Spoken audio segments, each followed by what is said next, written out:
권성동 원내대표가 비대위원장까지 겸직하는 방안 1번.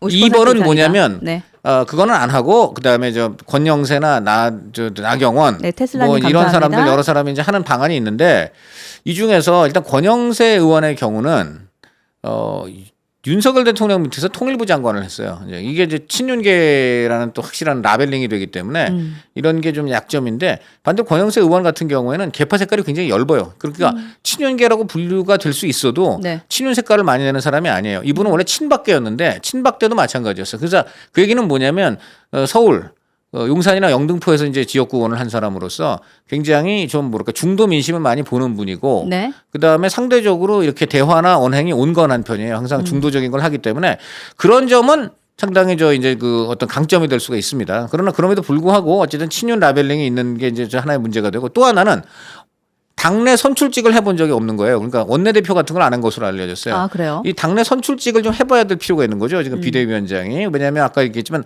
지금은 당과 국회를 잘 아는 사람. 쉽게 말하면 의원들에 의해서 좀 투표도 해본 사람. 뭐 이런 사람. 그런 사람 의원들이 뽑아서 반장도 해본 사람. 네. 뭐 이런 사람이 반장도 해봐야 학생회장도 하는 거다. 뭐 이런 거예요. 자, 그러니까 이제 그런 점이 약간 약점인 거라고. 그래서 나경원 의원이 굉장히 사실 또 주목이 됩니다. 지금 네. 나경원 의원방에 한 20명 정도의 이미 의원들이 와서 좀 비대위원장 어려운 시절에 해달라 이랬다는 거예요. 아, 그래요? 근데 나경원 의원 입장에서는 20명은 좀 약하고 한 70명 정도 와서 쉽게 말하면 지금 타천으로 자천이 아니고 타천으로 이제 압도적인 추대 속에서 될 필요가 있다만 좀 밀어줄 거면 확실히 밀어줘. 네, 근데 이제 중요한 이런 거죠? 거는 나경원 의원의 경우는 이분은 역시 수도권이고 이분은 또 온다나 동작이에요. 동작은 어느 곳이냐? 여기는 정말 어렵습니다. 국민의힘이 아주 어려운 곳이에요. 감사합니다. 그래서 민심을 아주 따르지 않으면 국민의힘은 당선이 안 되는 곳이에요. 그렇기 때문에 거기는 정말 중도 민심을 아주 잘 타고 윤 대통령 과격하게 윤 대통령 막 그렇게 뒤에서 막 서포트 안 하고 이래야 되는데 네. 이 나경원 의원이 그럼에도 불구하고 이번에 보면 탄핵 반대 선봉 비슷하게 섰단 말이에요. 그렇죠. 메시지를 많이 자, 냈죠. 그런데 이 나경원 의원이 자기 지역구 민심을 왜 모르겠냐. 하지만 여기서 가장 나오는 말이 뭐냐. 내가 바로 탄핵 때 몸으로 겪었던 사람 아니냐. 그리고 탄핵 직후에 이제 원내대표를 해봐가지고 가장 힘들고 어려울 때. 그래서 그때 이른바 나경원 빠루 파동 있었잖아요. 그렇죠. 막 몸싸움 하다가 빠루 국회에서? 들고 막 해. 그래서 지금도 패스트 트랙으로 걸려서 네. 지금도 현재 재판 받는 그런 그러면 곤욕을 치러요. 전당대회 때 그걸로 또 이슈가 있었잖아요. 그래서 그런 야당하고 제대로 투쟁을 해본 사람이다. 그다음에 두 번째로 탄핵의 아픔을 누구보다 알기 때문에 호락호락하게 탄핵 정국에서 야당한테 주도권 안 줄 수 있다. 이런 거는 상당히 협상력이 될 수 있어요. 또 그다음에 전국적으로 인지도가 좀 높죠. 권영세 의원보다도 나경원 의원이 아무래도 여러 가지로 인지도가 좀 높은 게 인지도는 사실입니다. 네. 그래서 그리고 또 하나의 강점이라고 할 수 있는 건 뭐냐? 이분은 친윤이 아니라 어떻게 보면 피윤이에요. 피윤. 윤석열한테 피해를 입었다. 그러니까 본인이 당대표하고 싶었는데 윤석열 대통령이 초선 친윤 의원들 시켜서 연판장을 돌려갖고 나경원 안 된다 해서 거의 끌어내리다시피 했고. 그랬죠. 그다음에 나경원 대표는 별로 대표라고 하면 되죠. 나경원 의원의 경우 별로 생각도 없는데 막 그냥 뭐라 그럴까 별로 이렇게 실속 없는 자리를 두 개를 연속으로 줬잖아요. 저고위. 저출산 고령화 위원장. 그래서 저고위. 내가 바지 저고리냐 할 때 그 저고위 느낌 나는데 저고위 부위원장 자리. 그다음에 또 뭡니까? 기후 변화 대사.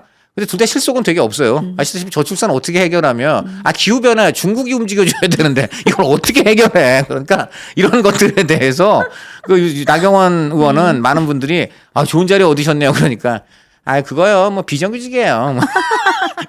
이제 거의 그런 식으로 섭섭함을 표출을 하고 본인은 정말 당대표 한번 돼보려고 그랬었는데 그때 노골적으로 끌어내리고 그러니까 나는 정말 윤 대통령의 피해자다. 근데 그래서 이런 나경원 얘기를 의원은 참 한다는 얘기예요. 이름 네. 앞에 참 붙는 수식어가 너무 좀 그러네요. 빠루, 네? 연판장 이런 거 붙어 있잖아요. 네, 그러니까요. 그래서 네. 그게 다 참. 어떻게 보면 네. 나경원 원내대표가 원내대표까지 하셨죠? 그래서 나경원 대표가 이제 어떻게 활용하는 또 대표라 그러나 죄송합니다. 아니, 나경원 의원. 당님의 마음에는 이미 당대표 아닙니까? 아닙니다. 지금? 아닙니다. 아니에요? 그러니까 제가 왜 그러냐면 합리적 의심하고 해봅니다. 그렇지. 아니요. 제가 한 가지 변명을 해보자면 제가 네. 나경원 원내대표 때 많이 취재를 하고 인터뷰도 했어요. 그래서 그때 나경원 대표님, 나경원 원대표님 네. 뭐 이런 식으로 많이 불렀었죠. 그렇죠. 그래서 이제 알겠어요. 그러니까 이제 그 말이 붙은 건데 의심하지 지금 않겠어요. 현재 나경원 얘기가 나니까 굉장히 민감하게 반응을 아니, 하시네요. 아니. 네, 알겠습니다. 그래서 계속 말씀을 드리면요. 자, 그러고요. 그다음에 이제 원희룡 전 장관은 아까 얘기했지만 이제 그런 또 원희룡 전 장관이 또 안 되는 가장 큰 이유는 친한계가 극력 반발하죠. 워낙 사이가 나쁘니까 네. 그렇게 하고 원한 관계다 이랬죠. 원한 관계죠. 네. 그리고 사실 지금 말입니다. 원한 관계 그리고 윤한 갈등 이게 다 이번에 보면 그 정권이 망조가 된 게 결국 이거예요. 지금 이 윤석열 정권 2년 반 만에 지금 파국을 맞은 건 시발도 종점도 모두 윤한 갈등 그리고 윤한 갈등 안에 또 그 뭐라 그럴까 일본 말을 써서 그렇습니다만 찍기다시로 원한 갈등이 또 이제 거기에 서브로 끼어들었다 찍기다시로. 그렇게 된 건데 지금 한 가지 또 눈에 띄는 뉴스가 막 들어왔습니다. 네. 두 가지인데요. 네. 우선 유승민 전 의원이 아마 유승민 전 의원 얘기하시면 싫어하시는 분도 많겠지만 어쨌든 지금 이 시점에서는 유승민 전 의원이 목소리를 높이고 있는데 네. 탄핵 반대를 한 중진 쉽게 말하면 권영세 나경원이죠. 자, 이 사람들 비대위원장 이거 시키면 국힘 골로 간다. 네, 지금 이렇게 이제 목소리를 높이고 나셨고요. 네.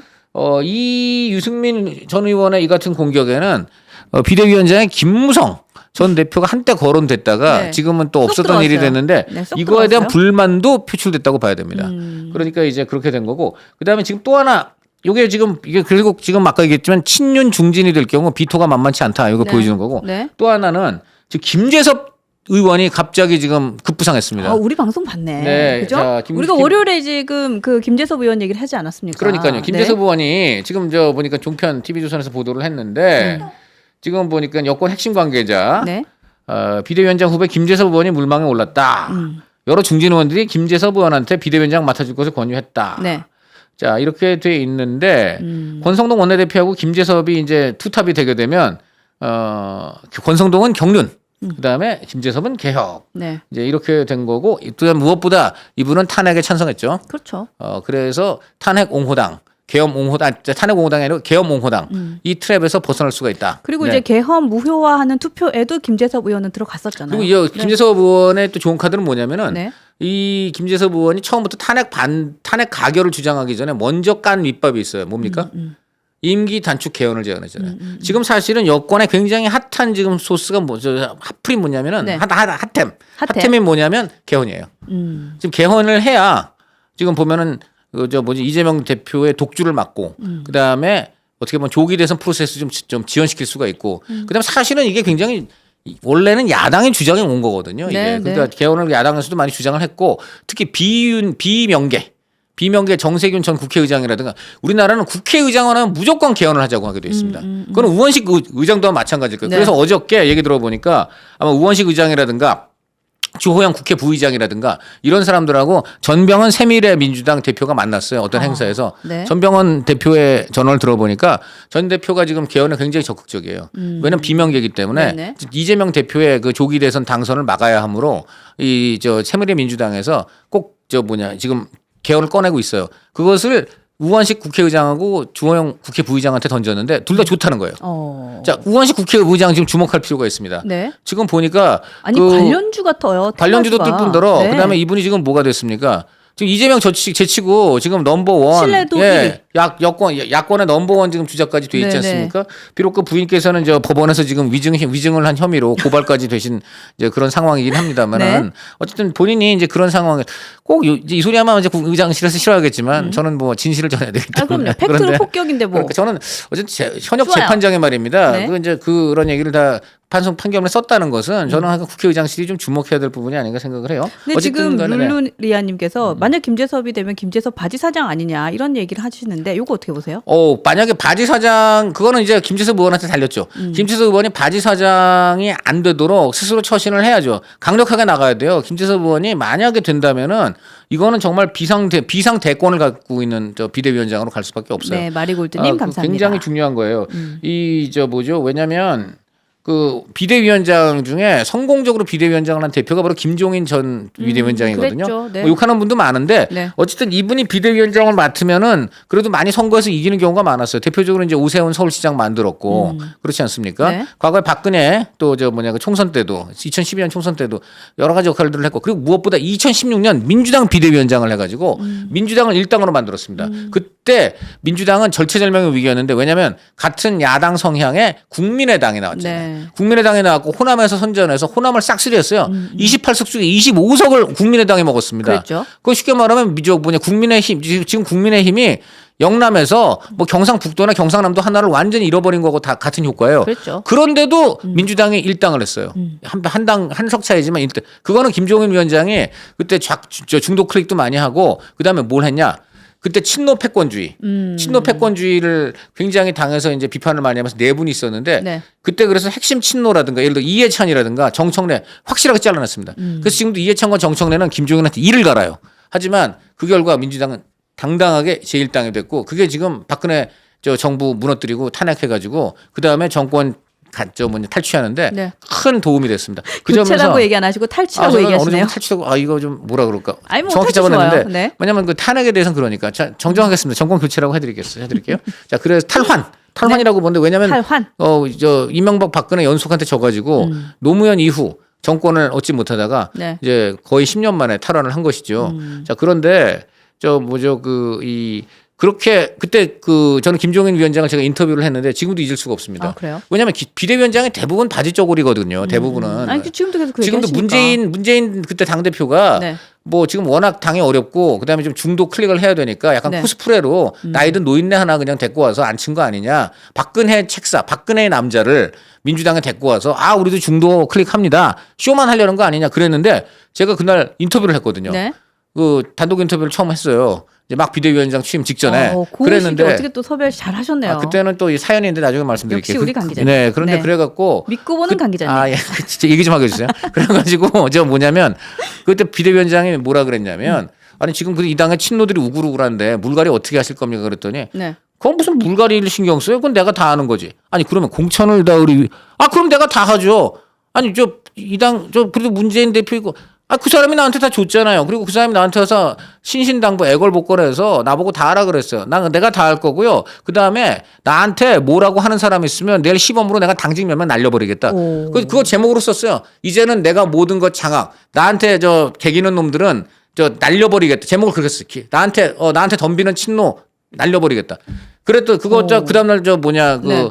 신문에 나가니까 그 민주당의 친노 인사들이 저한테 아니 이런 소리 정말 했어요. 그래서 녹음했다고 보시라고 내가 일부러 제가 그렇게 크게 써드렸어요. 이야. 아니 그러면 지금 요 질문은 제가 드려야 될 것 같은데 그렇다면 국민의힘의 지금 이 상황 네. 어쨌든 국민의 75% 이상이 탄핵을 찬성했는데 그렇죠. 지금 뭐 당론으로 반대를 했고 네. 지금 친윤이 당권을 잡았고 요 상황에서 비대위원장 누가 와서 어떻게 개혁을 해야 민심을 돌릴 수 있을까요? 아니 그 김종인하고 똑같은 거잖아요. 김종인도 그때 완전 친문이 우글우글하던 네. 문재인 당에 와가지고 아까도 얘기했지만 친노의 본자가 누구예요? 이해찬이잖아요. 이해찬이 이 노무현 때 국무총리 했잖아요. 분권형 국무총리. 네. 노무현이 이해찬한테 당신이 예를 들어 국내 행정 이런 거 당신이 다 하라.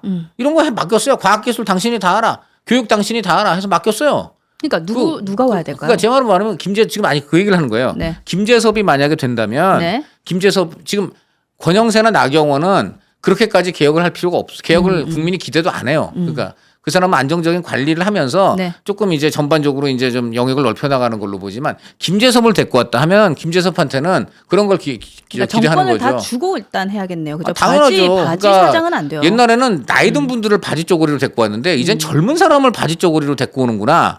이제 이렇게 하면 욕만 더 먹게 되겠죠. 그렇죠. 그러니까 김재섭이 된다면은 저는 김종인급으로 김재섭이 정권을 휘둘러야 된다고 저는 봅니다. 근데 지금 계속해서 조경태 의원님에 대한 얘기도 계속 올라오는데 어떻게 보세요? 조경태 의원도 할 수도 있죠. 네, 조경태 의원도 할 수 있는데 조경태 의원의 경우는 초반에 너무 먼저 치고 나왔죠. 가장 먼저 좀 치고 나와가지고 네, 네. 그게 조금 이제 친윤들한테는 상당히 이제 좀 경계 대상이 돼 있는데 기스가 같다. 저는 그런 점 조경태 의원도 나쁜 초이스는 아니라고 봅니다. 근데 조경태 의원의 경우는 뭐라 그럴까 이분이 사실은 또 2016년도에는 친박 공천 받았거든요. 그때는 그때 민주당에서 이분이 왔어요. 네. 그래서 그때는 친박 공천을 받은 사람이고 또 그다음에 이제 이번의 경우에는 또 사실 정권 초반까지는 또 친윤 굉장히 이제 열심히 하셨기 때문에 이제 그런 부분들이 조금 이제 좀 어떤 좀 논란이 될 수는 있겠습니다.